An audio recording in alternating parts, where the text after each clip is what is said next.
देखिए जी, मलक रियाज साहब ने अपने ट्वीट में कहा है कि मुझ पर वादा माफ़ हुआ बनने का बहुत दबाव है और मैंने इस दबाव को मुस्तरद कर दिया है और मैं वादा माफ़ हुआ नहीं बनूँगा। आज यूसुफ रज़ा गिलानी साहब ने भी कहा है कि एक कमेटी बनी है जो मुस्लिम लीग नून के साथ मुज़ाकरात कर रही है कि उन्हें पीपल्स पार्टी को हुकूमत में शामिल किया जाए। ये दुरुस्त है कि पीटीआई और फजलुर रहमान के दरमियान बातचीत भी ठीक नहीं जा रही है, लेकिन ये भी ठीक है कि फजलुर रहमान और एस्टेब्लिशमेंट के दरमियान भी कोई ब्रेक थ्रू नहीं है। अस्सलाम वालेकुम नाज़रीन, आप देख रहे हैं प्रोग्राम अंदर की बात मुज़म्मिल सोहरावर्दी के साथ। मैं हूँ आपकी मेज़बान इकरार रियाज़। हमारे साथ मौजूद हैं आपके पसंदीदा तज्ज़िया निगार मुज़म्मिल सोहरावर्दी। अस्सलाम वालेकुम sir, welcome to the show. क्या हाल है आपका? वालेकुम अस्सलाम, बिल्कुल ठीक, आप सुनाएँ कैसी तबीयत है? मैं ठीक हूँ सर। एक ऐसी ट्वीट आई है कि मैं हैरान हूँ और मैं आपसे जानना चाहूँगी, आई एम श्योर हमारे नाज़रीन भी जानना चाहेंगे कि आखिर इस मुल्क की तनाज़ुर में अब जो ये टाइम चल रहा है, हर तरफ ये जो लैंड माफिया और एक जो बिज़नेस टाइकून है, लैंड टाइकून है, उनका ज़िक्र किया जाता है हर दूसरी खबर में। उनकी जानिब से इस वक़्त अब ट्वीट का आना, इसको आप कैसे देखते हैं? मलिक रियाज़ साहब की बात करूँगी, मलिक रियाज़ साहब की जानिब से अब जो ट्वीट सामने आया है, उसको आप कैसे देखते हैं? अंदर की बात क्या है? देखिए जी, मलक रियाज साहब ने अपने ट्वीट में कहा है कि मुझ पर वादा माफ़ हुआ बनने का बहुत दबाव है और मैंने इस दबाव को मुस्तरद कर दिया है और मैं वादा माफ़ गवाह नहीं बनूँगा। देखिए, आप पर वादा माफ़ गवाह बनने का दबाव तभी होता है जब आप कहीं शरीके जुर्म होते हैं और अगर वो आपको वादा माफ़ गवाह बनने का कहा जा रहा है, तो आप किसी जुर्म में शरीक हैं और शरीके जुर्म में आपको गवाही के लिए कहा जा रहा है और कहा जा रहा है कि अगर आप गवाही दे दें, तो आपको माफ़ कर दिया जाएगा। तो पहली बात तो ये है कि इसका मतलब आप शरीके जुर्म हैं। क्या वादा माफ़ गवाही है? एक तो 190 मिलियन पाउंड में वो वादा माफ़ गवाही है, क्या वो पैसे आपके थे? आपको कैसे मिले? आपने शहज़ाद अकबर से क्या डील की? कैसे आप शहज़ाद अकबर कैबिनेट से कैसे आप वो पैसे सुप्रीम कोर्ट में आपके जुर्माने में हुए? वो सारी कहानी आप बता सकते हैं, अगर आप बताना चाहें, लेकिन आप नहीं बताना चाहते क्योंकि उसमें आपकी करप्शन है। फिर अल-कादर ट्रस्ट की ज़मीन आपने इमरान खान को दी ट्रस्टी में, इमरान खान और उनकी बेगम और फराह गोगी ट्रस्टी थीं। आपसे पूछा जा सकता है कि आपने मतलब क्यों ये ज़मीन दी? क्या 190 मिलियन पाउंड की एडजस्टमेंट में ज़मीन दी? उस बारे में पूछा जा सकता है। मलक रियाज से पूछा जा सकता है कि आपकी और आपकी बेटी की जो ऑडियो कॉल है जिसमें 5 किरात हीरा आप बुशरा बीबी के लिए भेज रहे हैं बजरिया फराह गोगी, वो किस काम का था? कौन-सा दफ्तर खुलना था? कौन-सा लेटर मिलना था? उस ऑडियो कॉल कॉल की तहकीकात में मलक रियाज ताउन कर सकते हैं और बता सकते हैं कि उन्होंने कितने हीरे किसको दिए। लेकिन लगता है कि मलक रियाज साहब ने वादा माफ़ बनने से और एस्टेब्लिशमेंट के साथ ताउन करने से इनकार किया है। मलक रियाज साहब इमरान खान के साथ खड़े हैं, वो इमरान खान के साथ खड़े रहना चाहते हैं। बहुत से लोगों की राय है कि आसिफ ज़रदारी साहब जो दुबई में थे, वो मलक रियाज साहब को मनाने गए थे कि मलक रियाज साहब ये आपके पास आखिरी मौका है। अगर आप इस मौके पर भी एस्टेब्लिशमेंट के साथ नहीं खड़े होंगे, तो फिर आपके लिए पाकिस्तान में मुश्किलात बढ़ेंगी। और ये जो ट्वीट है, ये लगता है कि आसिफ ज़रदारी और मलक रियाज के दरमियान जो मुज़ाकरात हुए हैं, उसके बाद मलक रियाज साहब ने ये ट्वीट करके आसिम मुनीर को पैगाम दिया है कि मैंने तुम्हारे भेजे हुए बंदे को ना कर दी है, ताकि जरदारी साहब आके कोई और कहानी ना बना सकें। वैसे तो जब नवाज़ शरीफ साहब दुबई में थे, तो मलक रियाज साहब दुबई में उनको भी मिले थे। मलक रियाज साहब के तमाम सियासी जमातों से ताल्लुकात हैं। ऐसी बात नहीं है कि उनके कोई इमरान खान से ज़्यादा ताल्लुकात हैं और आसिफ ज़रदारी से कम ताल्लुकात हैं। ऐसा भी नहीं है कि उनके नून लीग से कम ताल्लुकात हैं। उनके पाकिस्तान की तमाम सियासी जमातों से ताल्लुकात हैं। उन्होंने पाकिस्तान की तमाम सियासी जमातों को चंदा दिया है, भत्ता दिया है, पैसे दिए हैं, अंडर द टेबल पैसे दिए हैं, सब कुछ किया है, ऐसी कोई बात नहीं है। अब सूरत-ए-हाल ये है कि अगर वो आज इमरान खान का बताएँगे, तो कल ज़रदारी का भी बताएँगे, फिर परसों नवाज़ शरीफ का भी बताएँगे। तो ये पंडोरा बॉक्स तो कहीं भी नहीं खुलेगा, तो मेरे ख़्याल में उन्होंने कहा है कि एक का भी ना बताऊँ ताकि किसी का भी ना बताना पड़े।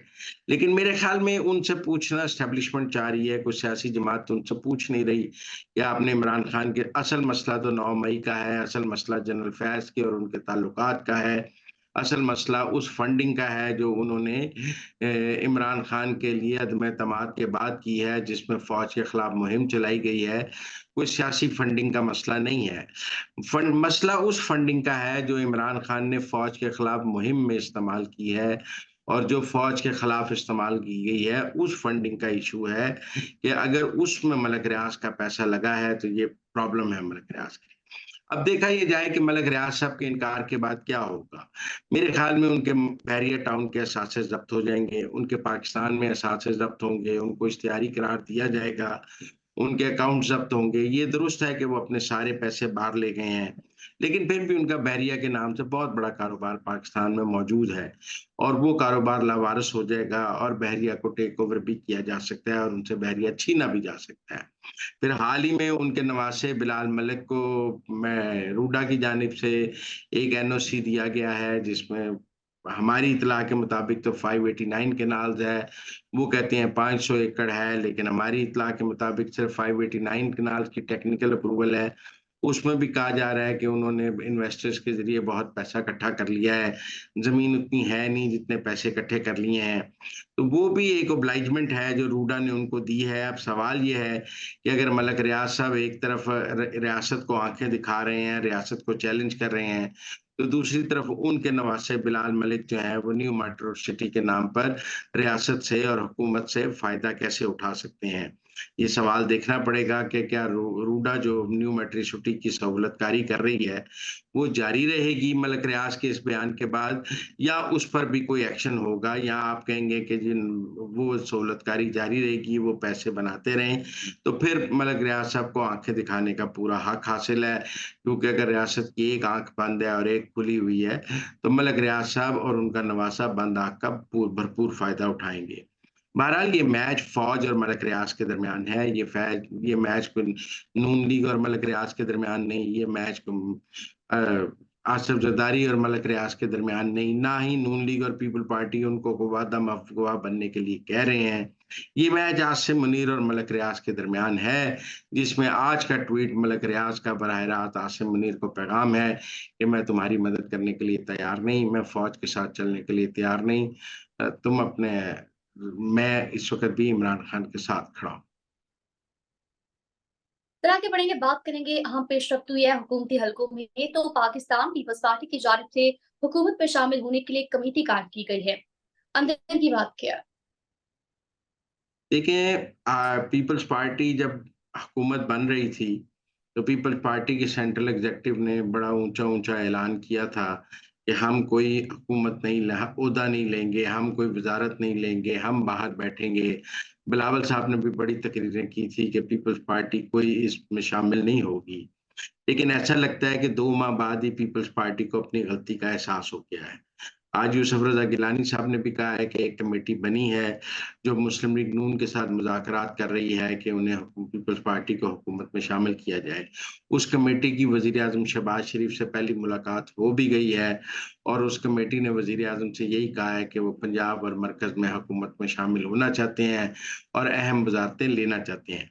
अब इस वक़्त पीपल्स पार्टी को ये पता है कि बजट का मौसम है, बजट के वक़्त में हुकूमत को वोटों की ज़रूरत होती है, लिहाज़ा अगर हमने कोई वज़ारतें लेनी हैं तो ये बजट से पहले ले लें।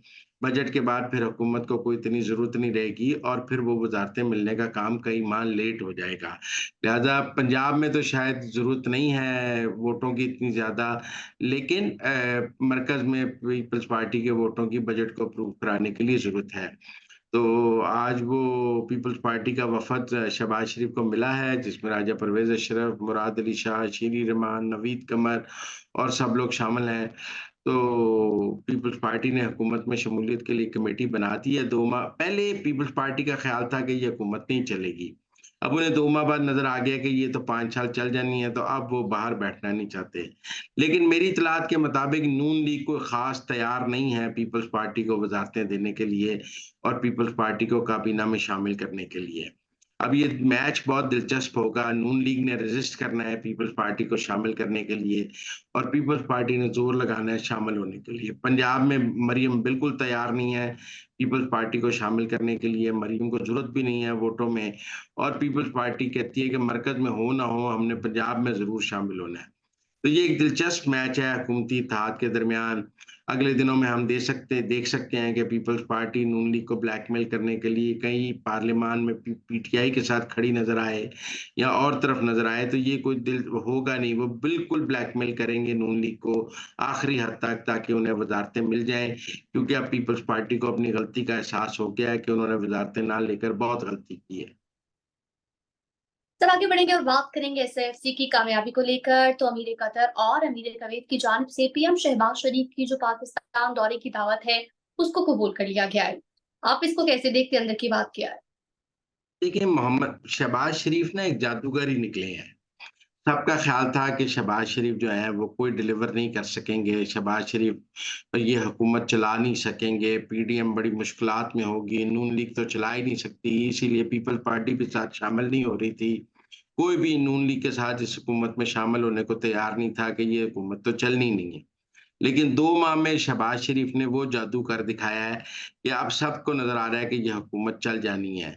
आप देखें ना, आईएमएफ से मुज़ाकरात सही सिमत में चले गए हैं, पहले ही सवा बिलियन आ गया है, अगले 6 बिलियन की बात हो रही है। सऊदी अरब से 5 बिलियन की बात हो गई है, मोहम्मद बिन सलमान का दौरा एक्सपेक्टेड है।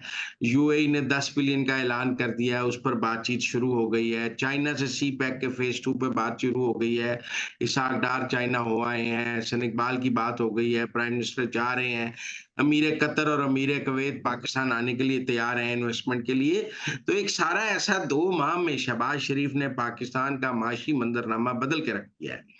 किसी को शहबाज शरीफ के से इस जादू की तवक्को नहीं थी कि वो 2 माह में सारा मंज़रनामा बदल देंगे और एक मईशत जिसके बारे में ये कहा जा रहा था कि वो डूबी हुई मईशत है, उसकी स्टॉक एक्सचेंज 76,000 पे पहुँच जाएगी।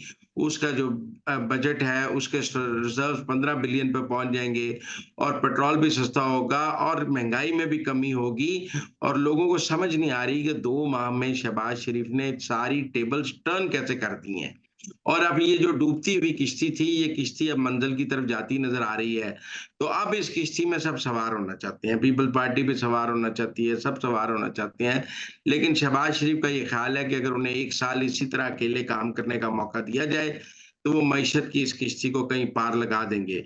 क्या एस्टेब्लिशमेंट शहबाज शरीफ को फ्री हैंड देगी या पीपल्स पार्टी उसके ऊपर सवार हो जाएगी? लेकिन मेरे ख़्याल में एस्टेब्लिशमेंट को, जनरल आसिम मुनीर को, शहबाज शरीफ को फ्री हैंड देना चाहिए, ताकि उन्होंने ये जो 2 माह में काम किया है, इसको सारा पूरा किया जा सके और इसमें कोई लुच ना तला जा सके। बहरहाल शहबाज शरीफ की कारकर्दगी के सब मुतरफ़ हो गए हैं, एस्टेब्लिशमेंट भी मुतरफ़ है और खुद पीपल्स पार्टी भी बहुत हैरान है कि शहबाज शरीफ ने 2 माह में कर क्या दिया है।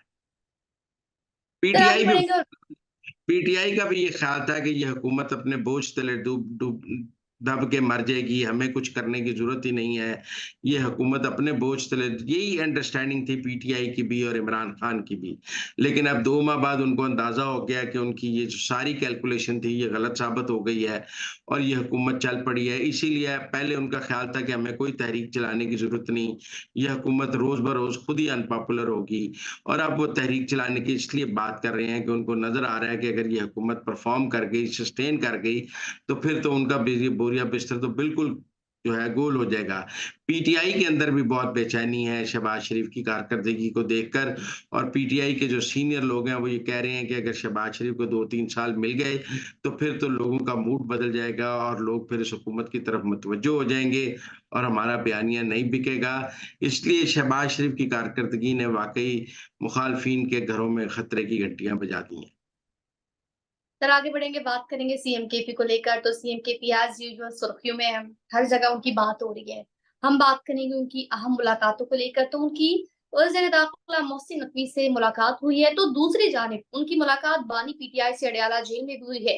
इन मुलाकातों में क्या बातें हुई, क्या चीज़ें तय हुई, कौन से अमूर पर गुफ्तगू की गई? अंदर की बात तो आप जानते हैं, बताइएगा। देखिए, वो कल एसआईएफसी के इजलास में माँग कर इन्विटेशन लेकर आए थे। उनको बुलाया नहीं जा रहा था, उन्होंने मिन्नतें करके इन्विटेशन ली थी कि मुझे बुलाया जाए, मैं आना चाहता हूँ। इस इजलास में उन्होंने 2 दफ़ा उठ के एसआईएफसी की तारीफ़ की और आसिम मुनीर की चापलूसी भी की, जैसे हमने कहा, और एस्टेब्लिशमेंट की खुशनुदी हासिल करने की कोशिश की। आज भी वो एस्टेब्लिशमेंट को खुश करने के लिए मोहसिन नकवी को मिले हैं और उसके साथ-साथ अवैस लगारी को भी मिले हैं, ताकि बिजली के इश्यू पर मुज़ाकरात हो सकें और उनको भी कुछ सेफ पैसेज मिल सके। मैं समझता हूँ कि एस्टेब्लिशमेंट ने उनको बहुत सख्त पैगाम दिया है, जिसके नतीजे में वो आज मोहसिन नकवी और उनके साथ बैठे हैं। इमरान खान को तो वो झूठी तसल्लियाँ देने जाते हैं कि मैं आपका मुकदमा लड़ रहा हूँ, मैं आपके साथ खड़ा हूँ। अंदर से वो आहिस्ता-आहिस्ता एस्टेब्लिशमेंट के साथ अपने ताल्लुकात ठीक कर रहे हैं।